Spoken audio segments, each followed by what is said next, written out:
গল্পের শুরুতে দেখা যায় মিস্টার হংয়ের শক্তিশালী দল ইভিল টানা 5 বছর ধরে ফুটবল ম্যাচ জিতছে। সাংবাদিকরা যখন হংকে জয়ের কারণ জিজ্ঞেস করে, তিনি বলেন তার দলে সেরা কোচ আর খেলোয়াড় আছে, আর সেই কারণেই তারা সব সময় জেতে। সবার সামনে একজন লোক মিস্টার হংকে আবারও বলে, আমি একসময় দারুণ কোচিং করাতাম, আমাকে তোমার দলের দায়িত্ব দিতে দাও। কথাটা শুনে মিস্টার হং উত্তর দেয়, তুমি এখন অতীত, এক সময় তুমি ছিলে গোল্ডেন লেগ, কিন্তু এখন তোমার মধ্যে আর কোনো শক্তি নেই। এইভাবে সে ফেংকে অপমান করে এবং বের করে দেয়। ফেং তখন রাস্তায় দাঁড়িয়ে বড় টিভিতে ফুটবল ম্যাচ দেখছিল। ঠিক তখনই সিং পেছন থেকে বলে ওঠে, খেলোয়াড়রা ফুটবলকে ঠিকমতো লাথি মারছে না কেন জানো? কারণ ফুটবল হলো পা আর হাড়ের নিখুঁত সমন্বয়। ফেং তখন সিংকে জিজ্ঞেস করে, তুমি কি বোঝাতে চাইছো? সিং উত্তর দেয়, আমি একজন শাওলিন মাস্টার, আমি চাই প্রতিটি সাধারণ মানুষ শুধু লড়াই নয়, জীবনের প্রতিটি ক্ষেত্রে শাওলিন হুংফু ব্যবহার করুক। এমন সময় হাঁটার পথে এক মেয়ে কলার খোসায় পিছলে পড়ে যায়। সিং তখন বলে, যদি এই মেয়ে শাওলিন জানতো তাহলে পড়তো না, তাই সদারই কুংফু শেখা উচিত। এই কথা বলতে বলতে সিং ফেংকে একটি ভিজিটিং কার্ড দেয়, কিন্তু ফেং বলে, আমি একজন ফুটবল কোচ, এসব কুংফুতে আমার কোনো আগ্রহ নেই। এই কথা বলে ফেং চলে যেতে যাচ্ছিল, তখনই সে নিজের পানীয়র বোতলে সিংয়ের কার্ড রেখে সেটা সিংয়ের দিকে ছুড়ে দেয়। সিং বোতলটাকে লাথি মেরে বাতাসে উড়িয়ে দেয়। এটা দেখে ফেং বলে, তোমার এসব পাগলামি দেখে আমি রাজি হতে পারবো না, এই বলে সে চলে যায়। আসলে সিং রাস্তার আবর্জনা পরিষ্কার করার কাজ করত, তার পায়ে সব সময় ছেঁড়া জুতা থাকত। সেই কারণে সে প্রায় জুতার দোকানের সামনে দাঁড়িয়ে থাকত আর ভালো জুতা দেখে মন খারাপ করত। একদিন সিং রাস্তায় হাঁটছিল, তখন এক ব্যক্তির হাতে থাকা পাত্র পড়ে যায় আর সে সিংয়ের সাহায্য চায়। সিং সঙ্গে সঙ্গে লাথি মেরে সেটা উপরে তোলে। আসলে শাওলিন কুংফুর কারণে সিংয়ের পা খুব শক্তিশালী ছিল, তাই সবাই তাকে ডাকত স্টিল লেগ। আবর্জনা বিক্রি করে বাড়ি ফেরার সময় সিং এক রুটির দোকানের সামনে থামে। সেখানে সে দেখে এক মেয়ে কুংফুর সাহায্যে ময়দা মেখে রুটি বানাচ্ছে। এটা দেখে সিং খুব অবাক হয়। মেয়েটি আসলে এই কাহিনীর নায়িকা, যার নাম মুই। সিং তার কাছে গিয়ে কুংফুর প্রশংসা করে আর কথা বলতে বলতে একের পর এক 2টো রুটি খেয়ে ফেলে। এটা দেখে মুই বলে, 2টো রুটির দাম $1। দাম শুনে সিং বলে, আমি একজন কুংফু মাস্টার, আমার কাছে এত টাকা নেই। এই বলে সিং কিছু টাকা বের করে, কিন্তু মুই রাজি হয় না। তারপর সিং নিজের ছেঁড়া জুতা ওর কাছে রেখে চলে যায়। কোনো উপায় না দেখে মুই জুতাগুলো ডাস্টবিনে ফেলে দেয়। এরপর সিং তার এক কুংফু বন্ধুর কাছে যায়। লোকটার নাম ছিল আয়রন হেড, কারণ তার মাথায় যত শক্ত আঘাতই আসুক কোনো ক্ষতি হতো না। আয়রন হেড আসলে এক হোটেলে ওয়েটারের কাজ করত। সিং তাকে একটা আইডিয়া দেয়। সে বলে, আমরা চাইলে গানের মাধ্যমে লোকেদের সামনে আমাদের কুংফু দেখাতে পারি। কথাটা শুনে আয়রন হেড রাজি হয়। তারপর দুজনেই সেই রেস্তোরাঁয় গান গাইতে শুরু করে। গানে তারা বলে, একজনের পা স্টিলের মতো শক্ত, আরেকজনের মাথা লোহার মতো। এটা শুনে লোকেরা দেখতে আসে, কিন্তু সবাই ভুল করে আয়রন হেডকে গুন্ডা ভেবে মারধর করে। এইভাবে মার খাওয়ার পর তারা বাড়ি ফিরে যায়।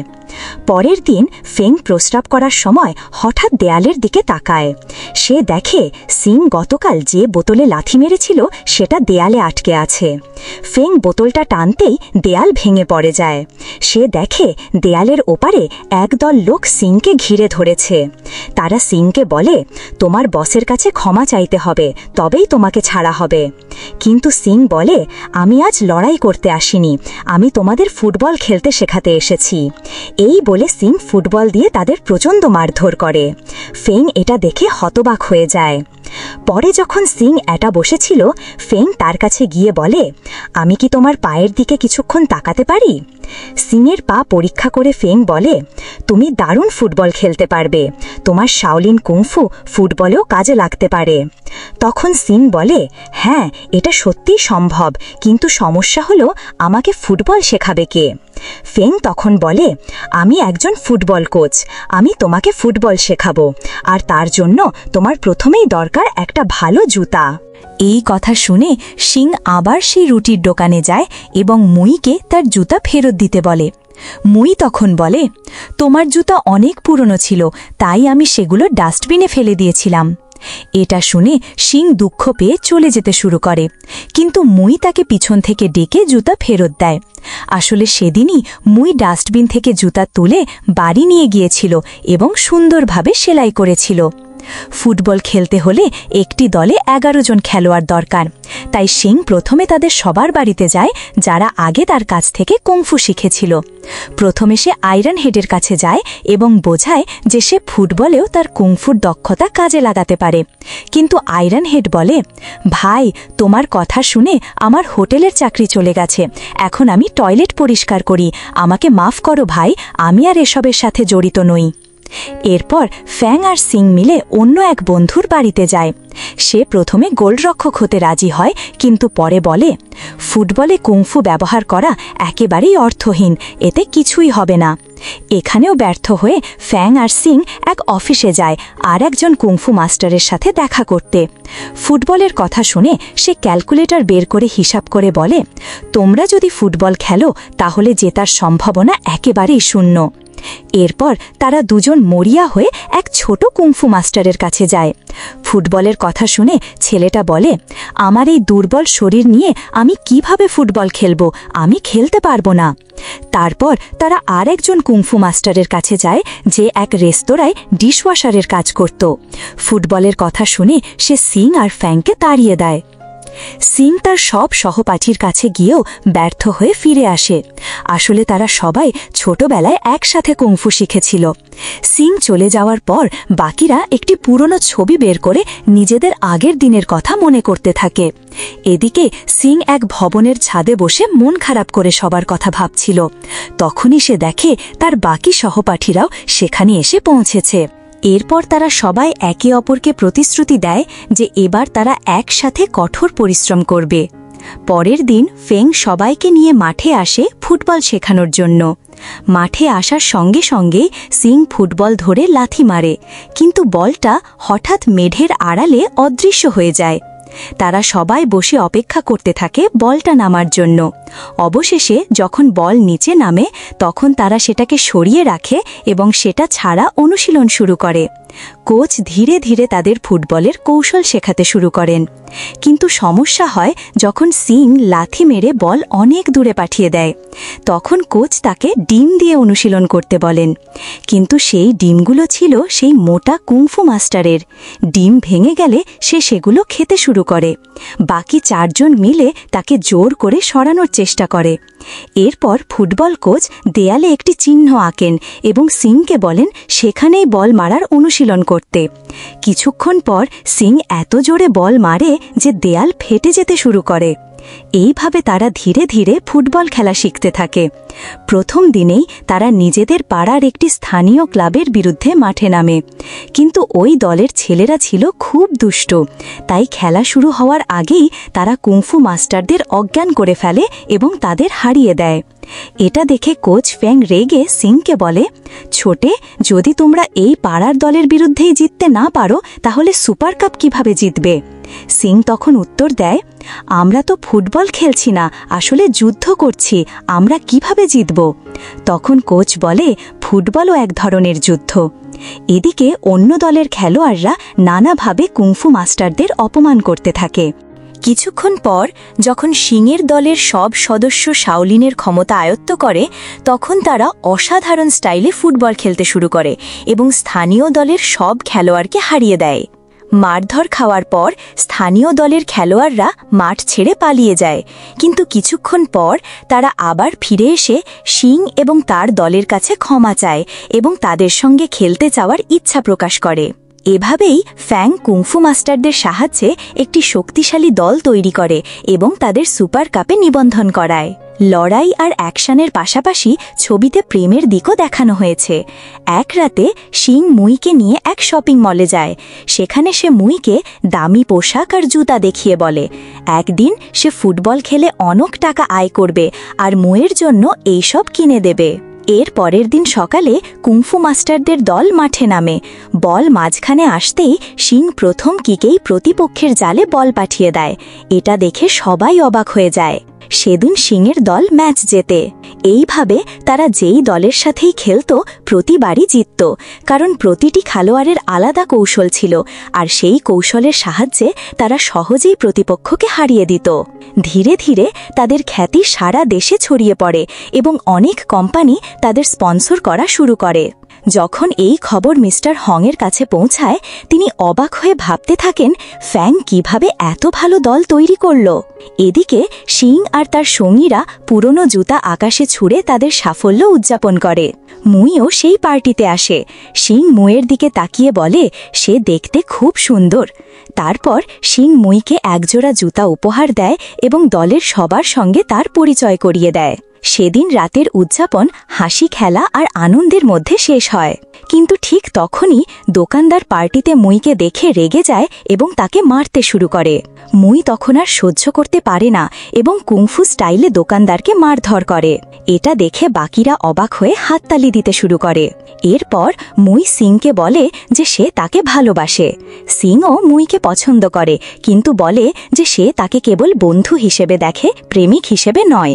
এটা শুনে মুই কাঁদতে কাঁদতে সেখান থেকে চলে যায়। এর পরের দিন সকালে সুপার কাপ শুরু হয়। শুরুতে প্রতিপক্ষ খুব ভালো খেলে, কিন্তু আশ্চর্যের ব্যাপার হলো সিংয়ের দলের গোলরক্ষক প্রতিপক্ষের সব কিক ঠেকিয়ে দেয়, আর যেই বলই তারা ছোঁয়ে সেটা সরাসরি প্রতিপক্ষের গোলপোস্টে ঢুকে যায়। এইভাবে কুংফু মাস্টারদের দল সহজেই ম্যাচ জিতে ফেলে এবং সবাইকে অবাক করে দিয়ে ফাইনালে পৌঁছে যায়। ফাইনালে তাদের মুখোমুখি হয় মিস্টার হংয়ের শক্তিশালী দল ইভিল। ফাইনালের আগে মিস্টার হং সিংয়ের দলের কোচ ফ্যাংকে ফোন করে। তিনি একটা চেক এগিয়ে দিয়ে বলেন, তুমি যত টাকা চাও নিতে পারো, কিন্তু বিনিময়ে তোমার দলকে ফাইনালে খেলতে দিও না। ফ্যাং তখন উত্তর দেয়, আমি 20 বছর আগে যে ভুল করেছিলাম সেটা আবার করতে চাই না। এই বলে ফ্যাং সেখান থেকে চলে আসে। ফাইনালের একদিন আগে সিং মুইয়ের সাথে দেখা করতে রুটির দোকানে যায়, কিন্তু মুই সেখানে নেই। দোকানদার জানায় অতিরিক্ত লবণ মেশানোর কারণে রুটি নষ্ট হয়ে গিয়েছিল, তাই মুইকে দোকান থেকে বের করে দেওয়া হয়েছে। সিং সেখান থেকে বেরোনোর সময় হঠাৎ একটা রুটির টুকরো দেখতে পায় এবং বুঝতে পারে গতকাল যখন মুই কাঁদছিল আর দুঃখ নিয়ে কাজ করছিল, তখন তার চোখের জলেই রুটি লবণাক্ত হয়ে গিয়েছিল। অবশেষে টুর্নামেন্টের ফাইনালে কুংফা স্টার্স দল আর ইভিল দল মুখোমুখি হয়। কুংফা স্টার্স দল শুরুতে ভালো খেলতে থাকে। সিং যখন পুরো শক্তি দিয়ে বল লাথি মারে, তখন আশ্চর্যভাবে ইভিল দলের গোলরক্ষক সেটি ধরে ফেলে। এটা দেখে কুংফু মাস্টাররা হতবাক হয়ে যায়। গোলরক্ষক তখন বলটা সিংয়ের কাছে ফেরত পাঠায় এবং তাকে আবার কিক মারতে বলে। সিং তার সমস্ত শক্তি দিয়ে বল লাথি মারল, কিন্তু গোলরক্ষক আবারও সেটি ধরে ফেলল। তারপর গোলরক্ষক আবার বলটি সিংয়ের হাতে দিল এবং বলল, আবার মারো। সিং আবার সমস্ত শক্তি দিয়ে লাথি মারল, কিন্তু এবারও গোলরক্ষক খুব সহজে সেটি ধরে ফেলল। এটা দেখে সিং ভীষণ হতাশ হয়ে পড়ল, তার মন ভেঙে গেল। এরপর ইভিল দলের খেলোয়াড়রা বল নিয়ে এগিয়ে এলো। তারা যখন লাথি মারল, তখন গোলরক্ষক সহ সবাই লাফ দিল। গোলরক্ষক বলল, কোনো সমস্যা নেই, আমি সামলে নেব। কিন্তু পরের বার যখন ইভিল দল আবার জোরে লাথি মারল, তখন গোলরক্ষক বল নিয়ে জালের বাইরে মাঠ ছেড়ে চলে গেল। এরপর ইভিল দলের খেলোয়াড়রা একসাথে কুংফু মাস্টার্সদের প্রচণ্ডভাবে হারাতে শুরু করল। তাদের অবস্থা আরও খারাপ হয়ে গেল। এদিকে হাফ টাইম শেষ হলো। ড্রেসিং রুমে কুংফু স্টার্স দলের খেলোয়াড়রা বলতে লাগল, প্রতিপক্ষরা অনেক শক্তিশালী, আমরা কোনোভাবেই জিততে পারবো না। এ কথা শুনে অনেক খেলোয়াড় ভয়ে মাঠ ছেড়ে চলে গেল। এখন সিংয়ের দলে মাত্র 8 জন খেলোয়াড় রইল। তারা আবার মাঠে নামল। খেলায় ফেরার সঙ্গে সঙ্গে কুংফু মাস্টার্সরা একসাথে দাঁড়িয়ে বল থামানোর জন্য এক ধরনের প্রাচীর বানাল, কিন্তু প্রতিপক্ষের প্রথম কিকেই সেই প্রাচীর ভেঙে গেল। এখন নতুন গোলরক্ষককে একাই ইভিল দলের পর পর কিক সামলাতে হলো। এক সময় সে বল ধরে সেটি সিংয়ের কাছে পাঠাল। সিং বলটিকে লাথি মারল আর বল প্রায় গোল হতে যাচ্ছিল, কিন্তু শেষ মুহূর্তে ইভিল দলের গোলরক্ষক তা ঠেকিয়ে দিল। এরপর ইভিল দলের খেলোয়াড়রা আবার আক্রমণ চালাল এবং কুংফু স্টার্স দলের গোলরক্ষকের অবস্থা আরও খারাপ করে তুলল। পরিস্থিতি বুঝে গোলরক্ষক শেষবারের মতো তার পরিবারের কথা মনে করল এবং সর্বশক্তি দিয়ে চেষ্টা করল, কিন্তু শেষ মুহূর্তে সে আহত হয়ে মাঠ থেকে বেরিয়ে গেল। এখন সিংয়ের দলে গোলরক্ষকও নেই, সবাই সমস্যায় পড়ল। ঠিক তখনই হঠাৎ একজন অপরিচিত লোক মাঠে এসে বলল সে কুংফু স্টার্স দলের অতিরিক্ত খেলোয়াড় হিসাবে খেলতে চায়। যদিও সবাই তাকে চিনল না, সিং সঙ্গে সঙ্গে চিনে ফেলল। সে আর কেউ নয়, মুই। সিং মুই তো জিজ্ঞেস করল, তুমি এটা কেন করছো? তোমার চুলও কেন কেটে ফেলেছ? আমরা তো কখনোই ওদের হারাতে পারবো না। আসলে খেলা শুরুর আগে ইভিল দলের সব খেলোয়াড় শক্তিশালী ওষুধ খেয়েছিল, সেই কারণে কুংফু স্টার্স দল তাদের সঙ্গে পেরে উঠছিল না। মুই তখন বলল, তোমার নতুন জুতাগুলো ভালো নয়। এই বলে সে সিংকে তার পুরনো জুতা দিল। তারপর মুই মাঝে ঢুকে গোলরক্ষকের জায়গায় দাঁড়ালো, কিন্তু মজার ব্যাপার হলো সে দাঁড়াল ইভিল দলের গোলপোস্টের সামনে। এটা দেখে দর্শকরা আর ইভিল দলের খেলোয়াড়রা হেসে উঠল। তারপর মুই নিজের দলের গোলপোস্টের সামনে ফিরে এসে দাঁড়ালো। ইভিল দল জোরে লাথি মারতেই মুই সহজেই বল ধরে ফেলল। এটা দেখে সবাই বিস্মিত হয়ে গেল। এরপর মুই বল সিংয়ের দিকে ছুড়ে দিল। সিং তার পুরনো জুতা পরে বলটিকে লাথি মারল আর বল সরাসরি গোলের মধ্যে চলে গেল। ইভিল দলের খেলোয়াড়রা এদিক ওদিক ছিটকে পড়ল। এই দৃশ্য দেখে মিস্টার হং গ্যালারি থেকে পড়ে গেলেন এবং অসুস্থ হয়ে পড়লেন। অবশেষে পুরো ম্যাচ শেষে কুংফু মাস্টারদের দল চায়না সুপার কাপ জিতে নিল। এর মধ্য দিয়েই মুভিটির গল্প শেষ হয়ে যায়।